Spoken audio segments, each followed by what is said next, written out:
Assalamualaikum warahmatullahi wabarakatuh. Selamat pagi yang terhormat kepada Bapak Tarma MPD dan teman-teman semuanya. Kami dari kelompok 6 dengan tema Blended Learning akan memaparkan hasil presentasi kami.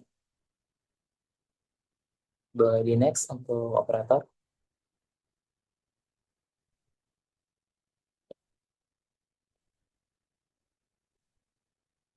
Adapun anggota kelompok kami, yang pertama ada Andika Maesa dengan NIM 14016240030, ada Didik Ananda Hidayatullah 14016240023, Kezia Aulia Zuardi 14016240139, dan Viola Indah 14016240095.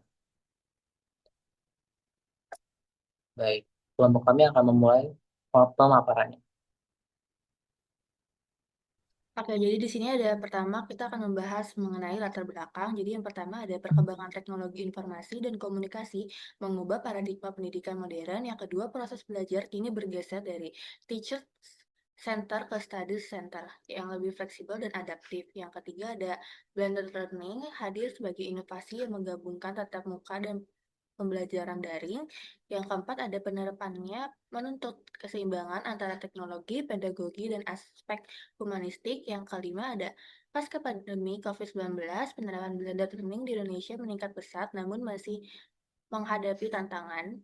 Tantangan itu ada keterbatasan infrastruktur, kompetisi digital pendidik dan peserta didik, ada perbedaan budaya belajar antar daerah, ada kajian blended learning yang perlu dilihat dari berbagai perspektif, yaitu ada dari sosial, budaya, pedagogis, dan teknologi, dan yang terakhir ini ada tujuan akhirnya, yaitu mewujudkan pembelajaran yang efektif, adaptif, dan berkeadilan sosial bagi semua peserta didik. Boleh di next?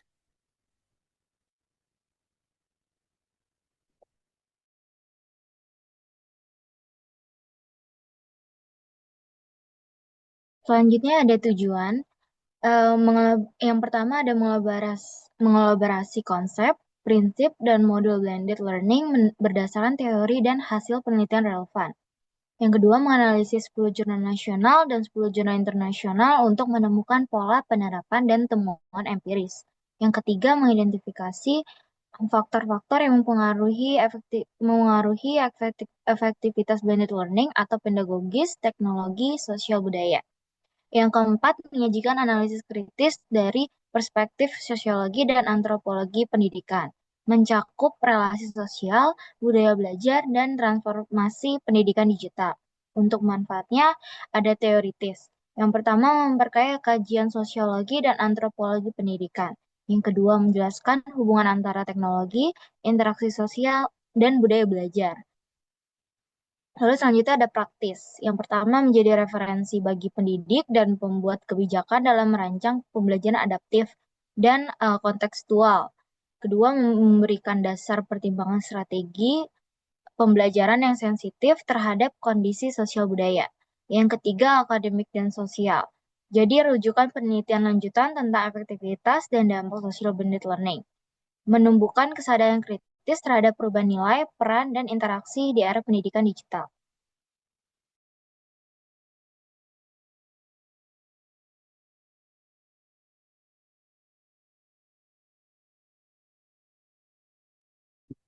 Selanjutnya ada pengertian tentang blended learning itu sendiri. Pengertian blended learning perpaduan antara pembelajaran tatap dan pembelajaran daring dalam satu sistem terpadu.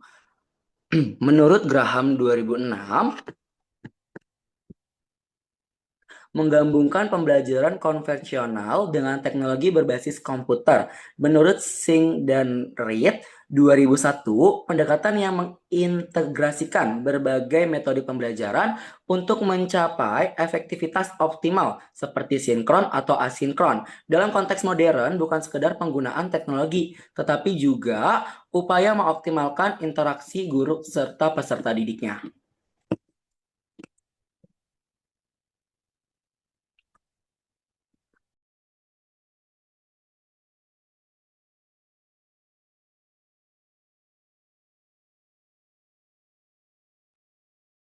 Lalu ada landasan filosofis dan psikologis menurut blended learning. Yang pertama itu ada filosofis tentang kontruvisme menurut Piaget 1970, dengan pengetahuan dibangun secara aktif oleh peserta didik melalui pengalaman bermakna. Peserta didik sebagai subjek aktif bukan penerima pasif, menekankan interaksi dengan lingkungan berbagai sumber pembentukan makna. Yang kedua itu ada psikologi sosial kontekstualisme menurut Vygotsky 1978 dengan menekankan interaksi sosial dan kolaborasi dalam proses belajar. Guru berperan sebagai fasilitator atau sebagai scaffolding yang mendukung perkembangan peserta didik. Ketiga itu ada sejalan dengan blended learning yang memadukan kegiatan tatap muka dan daring untuk mendorong kemandirian belajar. Serta yang terakhir itu ada humanistik menurut Rogers dan Maslow, yaitu fokus pada pengembangan potensi individu dan kebutuhan belajar personal. Serta blended learning juga memberikan fleksibilitas dan kebebasan belajar sesuai minat dan kemampuan siswanya. Adapun model dan desain blended learning, yang pertama ada model rotation, ada model flex, ada model flipped classroom, ada model enriched virtual. Dan adapun komponen utama dalam blended learning, yang pertama itu ada peserta didik atau learner, ada pendidik atau instruktur, ada teknologi dan platform digital, ada materi pembelajaran, dan juga evaluasi dan umpan balik. Oke, jadi selanjutnya ini ada kelebihan dan kekurangan dari blended learning yang pertama akan membahas mengenai kelebihan dulu dari blended learning ini. Yang pertama itu adalah meningkatkan fleksibilitas waktu dan juga tempat belajar. Yang kedua, memberikan kesempatan bagi peserta didik untuk belajar sesuai dengan kecepatan dan gaya belajarnya masing-masing. Yang ketiga, ada mendorong keterlibatan aktif dan kolaboratif antara guru dan juga siswa. Yang keempat, ada memperluas akses terhadap sumber daya belajar digital yang beragam. Namun demikian juga ada kekurangan dari blended learning ini. Yang pertama ada ketergantungan pada akses internet dan juga perangkat digital. Yang kedua ada perbedaan kemampuan literasi digital antara peserta didik dan juga pendidik. Yang ketiga ada potensi rendahnya motivasi belajar jika sistem kontrol diri lemah. Yang keempat ada keterbatasan interaksi sosial secara langsung dalam pembelajaran daring. Yang kelima ada memerlukan perencanaan dan juga pengawasan yang lebih intensif dari pihak pendidik. Boleh di next. Selanjutnya ada relevansi blended learning dalam pendidikan modern. Yang pertama, blended learning selaras dengan kebijakan Merdeka Belajar dan agenda digitalisasi pendidikan nasional. Yang kedua, menjadi solusi untuk yang pertama, meningkatkan efisiensi pembelajaran. Yang kedua, memperluas pemerataan akses pendidikan. Yang ketiga, meningkatkan kualitas proses belajar di berbagai jenjang. Pasca pandemi COVID-19, blended learning jadi kebutuhan strategis bukan sekedar alternatif. Mendukung pengembangan kompetensi abad ke-21 atau 4C, yaitu critical thinking, communication, collaboration, dan creativity. Dan ada juga yang pertama membentuk peserta didik adaptif terhadap perubahan sosial dan teknologi. Yang kedua, paradigma baru, yaitu student-centered learning atau peserta didik sebagai pusat proses belajar.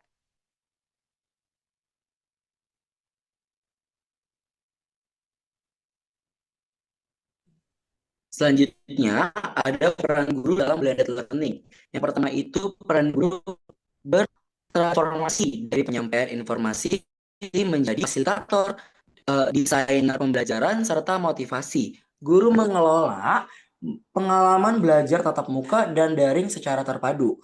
Menurut Garrison dan Vaughan 2008, keberhasilan tergantung pada kemampuan guru yang menciptakan meaningful interaction, seperti kognitif, sosial, ataupun teaching presence. Yang kedua itu ada kompetensi penting bagi guru, penugasan teknologi dan pedagogi secara seimbang, pemanfaatan LMS dan media interaktif, umpan balik yang cepat dan konstruktif untuk menjaga motivasi siswa menurut Herstinsky 2019, serta pelatihan berkelanjutan yang diperlukan agar guru mampu mengimplementasikan blended learning tersendiri secara optimal dan berkelanjutan.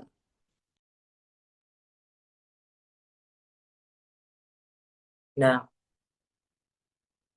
ada implementasi blended learning dalam pembentukan karakter. Yang pertama, Blended learning berperan dalam pembentukan karakter dan moral peserta didik.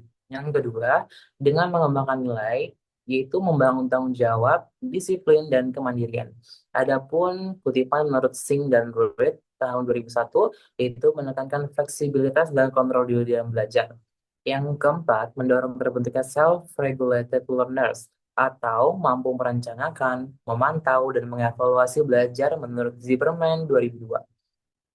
Adapun diskusi daring dan tatap muka membentuk nilai kolaborasi, empati, dan etika digital. Dan yang terakhir, selaras dengan tujuan pendidikan nasional, yaitu keseimbangan antara kecerdasan intelektual dan pembentukan karakter menurut Kemendikbudristek 2022. Nah, selanjutnya ini ada dampak dari blended learning terhadap keterampilan abad ke-21. Yang pertama ini relevan dengan tuntutan keterampilan PASE, yaitu critical thinking, communication, collaboration, dan creativity. Yang kedua ini ada partnership for 21 century skill, yaitu 2019, yaitu lingkungan hibrida mendukung pembelajaran konstekstual dan autentik. Yang ketiga ada teknologi, yaitu medium untuk berpikir kritis dan berkreasi. Yang keempat ini ada Mens et al. Itu tahun 2013 yang mengatakan blended learning berbasis proyek yang meningkatkan HOTS, yaitu higher order thinking skill. Yang terakhir ada mendukung pengembangan kompetisi global di era revolusi industri. Boleh di next. Selanjutnya ada tantangan dan strategi implementasi di Indonesia. Tantangan utamanya yaitu kesenjangan infrastruktur digital, yang kedua rendahnya literasi teknologi, yang ketiga resistensi terhadap perubahan budaya belajar. Ada pula dari Dabak dan Banan Ritwan tahun 2005, keberhasilan dipengaruhi oleh yang pertama teknologi, kedua kesiapan guru dan siswa, ketiga dukungan kelembagaan. Selanjutnya ada strategi solusi. Yang pertama, pelatihan berkelanjutan bagi pendidik atau literasi digital dan desain inovatif. Yang kedua, kolaborasi pemerintah, sekolah, masyarakat untuk sarana dan akses internet. Yang ketiga, membangun budaya belajar baru, yaitu fleksibel, kreatif, dan bertanggung jawab. Tujuan akhir yaitu blended learning menjadi model pembelajaran berkelanjutan yang sesuai konteks sosial budaya di Indonesia.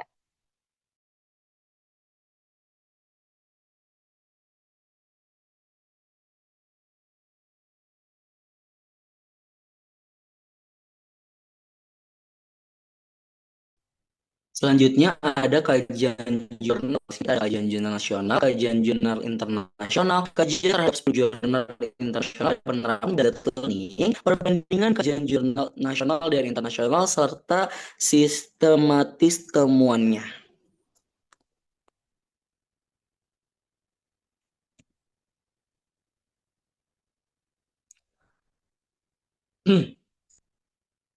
Nah, di sini ada kajian jurnal nasional. Kajian jurnal nasional secara umum merupakan model pembelajaran yang terbukti mampu meningkatkan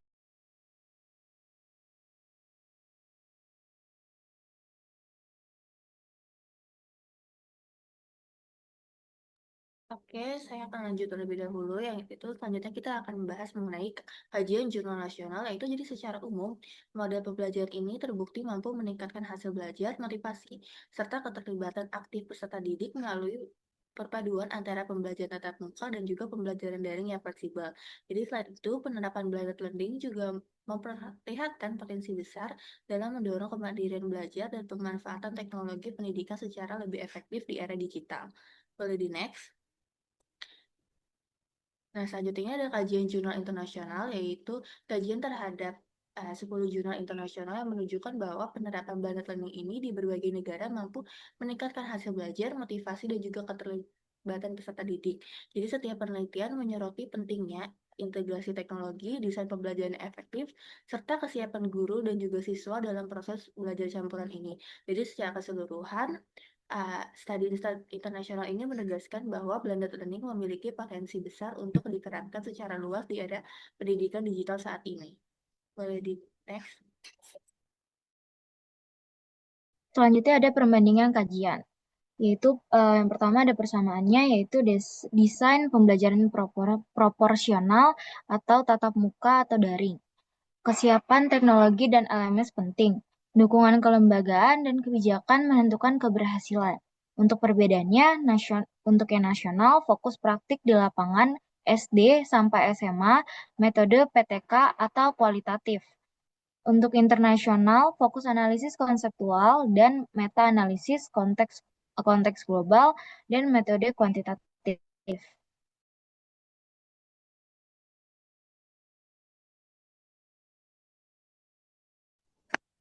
Selanjutnya ada perbandingan keunikan penelitian. Menurut nasional, Big Book Saskia 2021, inovasi literasi anak.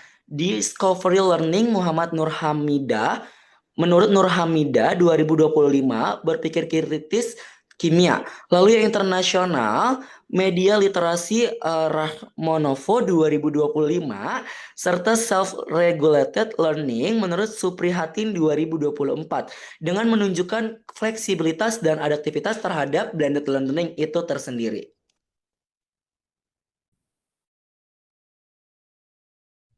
Adapun sistem temuannya, yang pertama efektivitas, blended learning meningkatkan hasil belajar, motivasi, dan kemandirian.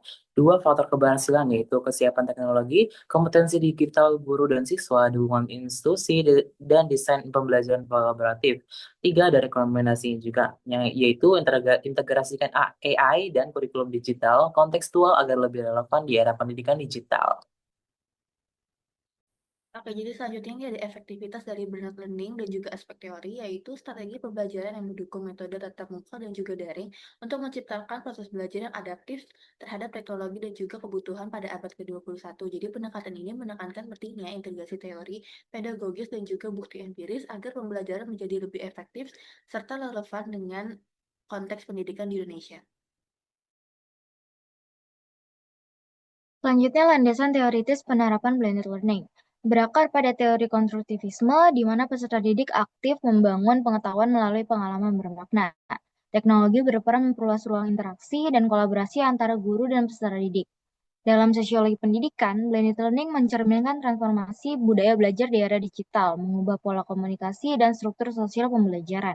Dan teori ekologi Bronfenbrenner tahun 1979 menegaskan bahwa efektivitas blended learning dipengaruhi oleh berbagai sistem lingkungan seperti keluarga, sekolah, dan masyarakat.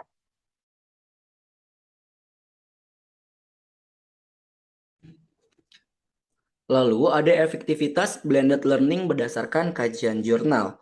Berdasarkan analisis 20 jurnal nasional dan internasional yang sudah kita kembangkan, blended learning merupakan terbukti meningkatkan hasil belajar, partisipasi, dan kemampuan berpikir kritis.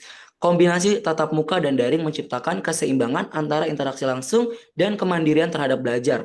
Dengan contoh, model Flipped, Google Classroom meningkatkan motivasi dan keaktifan siswa, serta platform seperti Google Classroom dan model terbukti meningkatkan efektivitas pembelajaran dan faktor penentu keberhasilan seperti kesiapan teknologi, kompetisi digital guru, dan dukungan kebijakan.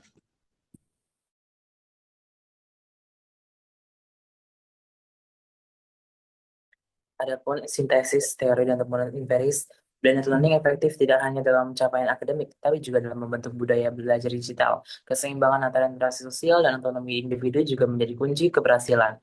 Dalam konteks sosial budaya Indonesia, model ini mencerminkan nilai gotong royong, kolaborasi, dan kemandirian.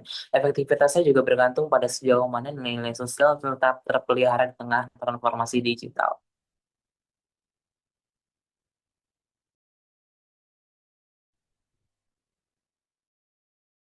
Selanjutnya ada analisis faktor sosial budaya dan juga implementasi dari blended learning, yaitu implementasi blended learning dipengaruhi oleh kondisi ruang sosial, nilai budaya juga serta kebiasaan dalam interaksi guru dan juga peserta didik. Jadi di masyarakat yang masih menekankan hubungan tatap muka, transisi dari era digital yang menghadapi resistensi ini, yaitu ada juga teori habitus 1986 yang menjelaskan bahwa kebiasaan sosial mempengaruhi cara belajar seseorang.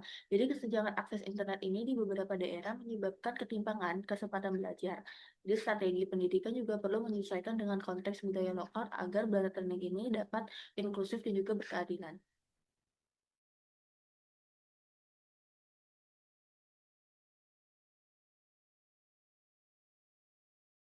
Selanjutnya ada strategi adaptasi dan penguatan budaya belajar digital. Yang pertama, diperlukan pelatihan berkelanjutan bagi guru untuk meningkatkan kemampuan pedagogis dan teknis. Yang kedua, penguatan budaya digital harus tetap berpijak pada nilai sosial lokal, seperti gotong royong dan empati. Yang ketiga, kolaborasi dan diskusi kelompok virtual bisa menjadi bentuk baru gotong royong dalam dunia digital. Yang keempat, dukungan kebijakan sangat penting, yaitu penyediaan infrastruktur, akses internet, dan integrasi kurikulum digital. Yang kelima, dengan adaptasi ini, blended learning dapat menciptakan generasi pembelajaran yang adaptif, kolaboratif, dan berdaya saing global tanpa kehilangan jati diri lokal. Baik, selanjutnya ada integrasi blended learning dengan kebijakan Merdeka Belajar. Hal ini, Merdeka Belajar memberikan ruang bagi guru dan sekolah untuk merancang pembelajaran berkontekstual, beradaptif, dan berbasis kebutuhan siswa. Blended learning menjadi pendekatan yang tepat untuk menyeimbangkan interaksi langsung dan kegiatan digital. Penelitian ini menunjukkan peningkatan motivasi dan kemandirian belajar pada mahasiswa dan siswa. Sejalan dengan semangat merdeka belajar, model ini membutuhkan kebebasan berpikir, refleksi diri, dan diferensiasi pembelajaran sesuai kemampuan peserta didik.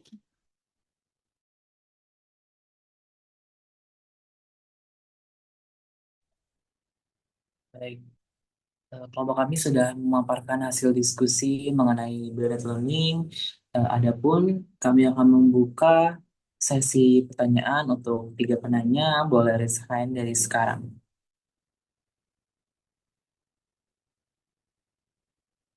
Oke, boleh dari penanya pertama, dipersilakan.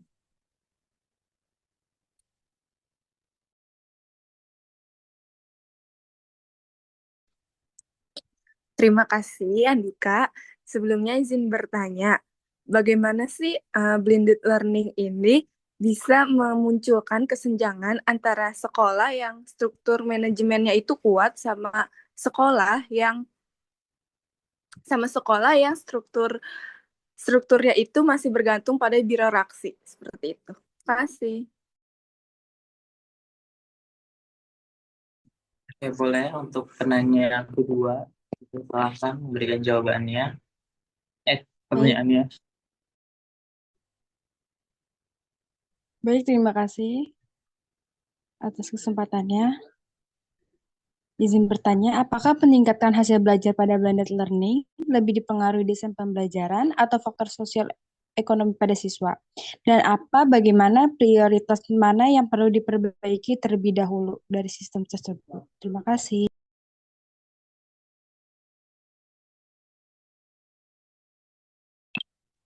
Baik, untuk penanya ketiga, boleh untuk memberikan pertanyaannya.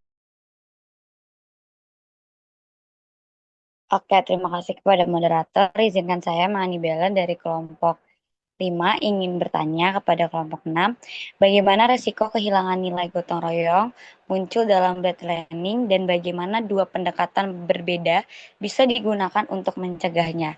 Mungkin itu saja, terima kasih.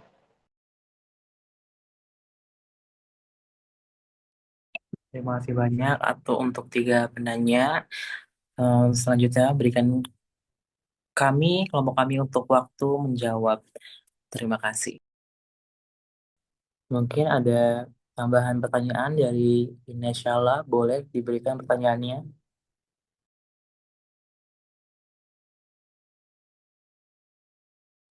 Baik, terima kasih Andika atas kesempatannya. Izinkan saya bertanya, bagaimana blended learning bisa bikin guru kewalahan dalam mengatur beban kerja?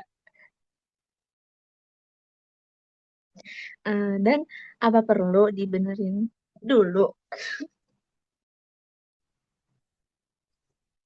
Dan apa yang perlu dibenarkan supaya guru tetap bisa mengatur kelas dengan efektif? Baik, terima kasih atas pertanyaan yang telah diberikan. Selanjutnya kami akan langsung menjawab dari pertanyaan yang pertama. Boleh, silahkan Kezia untuk menjawab. Oke, jadi sebelumnya terima kasih Andika atas kesempatannya dan juga terima kasih Nazwa atas pertanyaan yang diberikan tadi. Tadi pertanyaannya ini mengenai bagaimana blended learning bisa memunculkan kesenjangan baru antara sekolah yang memiliki kapasitas manajemen kuat dan juga yang masih bergantung pada struktur birokrasi. Jadi dari pandangan kelompok kami, kesenjangan ini muncul karena ada dua tipe sekolah yang gerakannya berbeda. Yang sekolah pertama ini dengan manajemen kuat dan yang kedua ini adalah manajemen yang masih dengan struktur yang birokrasi. Jadi kalau dari perubahan model belajar dengan sekolah yang manajemennya kuat atau cepat ini, mereka langsung memikirkan cara untuk menjalaninya, mulai dari pemilihan platform atau jadwal campuran sampai juga dengan dukungan gurunya. Nah, kalau dari sekolah yang masih banyak proses birokrasinya ini langkahnya lebih lama karena harus menunggu dari banyak persetujuan. Jadi pada akhirnya implementasi blended learning di dua sekolah ini memiliki kondisi yang nggak sama atau nggak seimbang. Jadi siswa di sekolah yang dengan manajemen yang rapi dan lebih cepat bisa mendapatkan pembelajaran yang lebih stabil, sedangkan dari sekolah yang memiliki proses untuk persetujuan yang lebih sulit itu memiliki pengalaman belajar yang tidak stabil. Jadi prosesnya ini menimbulkan kesenjangan antara kedua sekolah tersebut. Jadi masalahnya bukan hanya dari sekedar teknologi, tapi juga kemampuan sekolah dalam ambil keputusan dan juga mengatur perubahan.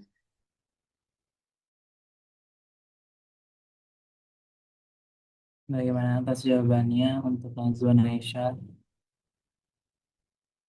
Sudah cukup jelas. Terima kasih Kezia dan teman-teman.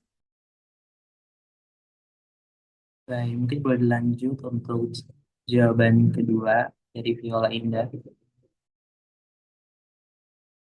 Oke, izin jawab pertanyaan dari Amelia Putri tadi. Pertanyaannya, apakah peningkatan hasil belajar pada blended learning lebih dipengaruhi desain pembelajaran atau faktor sosial ekonomi siswa? Kalau menurut kelompok kami, dua hal itu sama-sama berpengaruh, tapi efek desain pembelajaran biasanya terasa lebih cepat. Dari pertanyaan Amel tadi, desain yang jelas dan sederhana bikin siswa lebih mudah ikut alur belajar, bahkan untuk yang kondisinya terbatas. Faktor sosial ekonomi tetap ngaruh, misalnya akses perangkat dan internet. Tapi memperbaikinya butuh waktu panjang, sementara guru bisa langsung nyesuaiin desainnya sekarang. Karena itu prioritas pertama ada di desain pembelajaran, guru bisa pakai materi yang ringan, jadwal fleksibel, dan tugas yang nggak memberatkan akses. Perbaikan akses teknologi tetap perlu, tapi desain yang tepat bisa bantu siswa tanpa harus nunggu sarana lengkap dulu.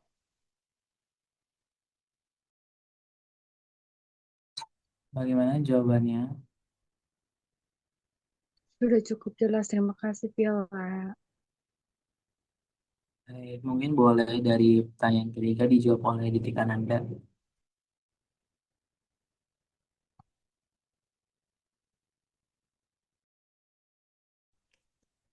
Ya, bismillah. Eh,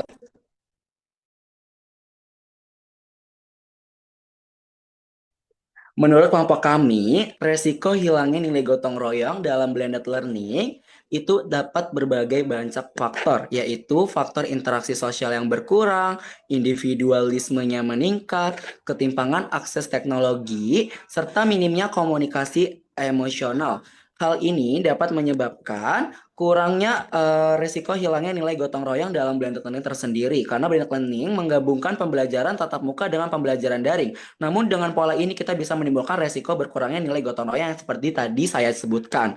Lalu cara pencegahan atau peningkatan untuk mencegah hilangnya nilai gotong royong tersebut. Kita menggunakan pencegahan dalam pembelajaran collaborative learning design. Hal ini berfokus pada bagaimana guru merancang aktivitas yang mendorong kerjasama baik di ruang fisik maupun di ruang daring. Strategi yang dapat digunakan apa saja? Strategi yang dapat digunakan yaitu tugas kelompok berbasis proyek atau proyek based learning yang mengharuskan kontribusi setiap anggotanya. Lalu ada diskusi daring sinkron atau Zoom meeting yang memaksa siswa berinteraksi langsung, serta forum kolaboratif seperti Google Classroom, Padlet, atau LMS yang disediakan ruang berbagai ide, serta penilaian kelompok dan penilaian teman sebaya untuk menguatkan rasa tanggung jawab. Dengan hal seperti ini, Resiko dari munculnya komunikasi digital yang kurang banget, banyak yang gampang salah paham atau malah pasif.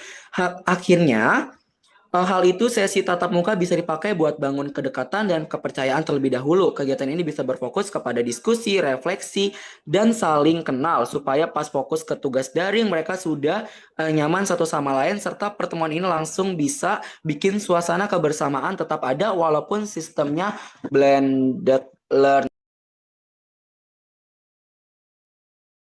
Ya, terima kasih banyak atas jawabannya. Bagaimana untuk penanya, apakah sudah cukup?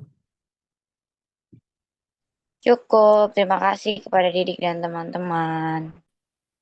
Baik, terima kasih. Selanjutnya saya akan menjawab dari pertanyaan ini, insyaallah. Secara garis besar, pertanyaan itu bagaimana blended learning ini bisa membuat guru itu kewalahan dalam mengatur beban kerja, dan apa yang perlu dibenarkan dulu supaya guru tetap bisa mengatur kelas dengan efektif. Nah, untuk jawaban dari kelompok kami, dari pandangan kami, beban kerja guru itu menaik karena ada dua mode belajar jalan bareng. Guru itu harus menyiapkan materi tatap muka dan materi daring. Nah, jika platformnya itu beda-beda, kerjaannya pasti nambah, eh, bebannya itu menambah numpuk. Nah, guru juga harus memantau keaktifan siswa di dua tempat sekaligus. Nah, akhirnya juga banyak guru merasa capek dan bingung membagi waktu untuk pembelajarannya. Supaya kondisi ini tidak terlalu berat dan bebannya itu juga bisa dibagi, sekolah perlu menyederhanakan prosesnya terlebih dahulu. Misalnya membuat satu platform utama supaya tidak banyak terbagi-bagi, atau juga membuat jadwal daring dibuat dengan jelas. Dan tugas-tugasnya nggak terlalu rapih atau banyak formatnya. Dengan aturan yang rapi, guru juga lebih gampang untuk mengatur ritme kerjanya. Mereka juga bisa fokus ke kualitas pembelajaran tanpa kebingungan teknis yang membuat banyak memakan energi. Baik, berikut adalah jawaban dari penanya. Insyaallah bagaimana? Cukup jelas, terima kasih Andika. Terima kasih banyak atas pertanyaan yang telah diberikan oleh keempat penanya. Selanjutnya kelompok kami akan membaca kesimpulan dari pemaparan materi hari ini. Boleh dimunculkan dulu?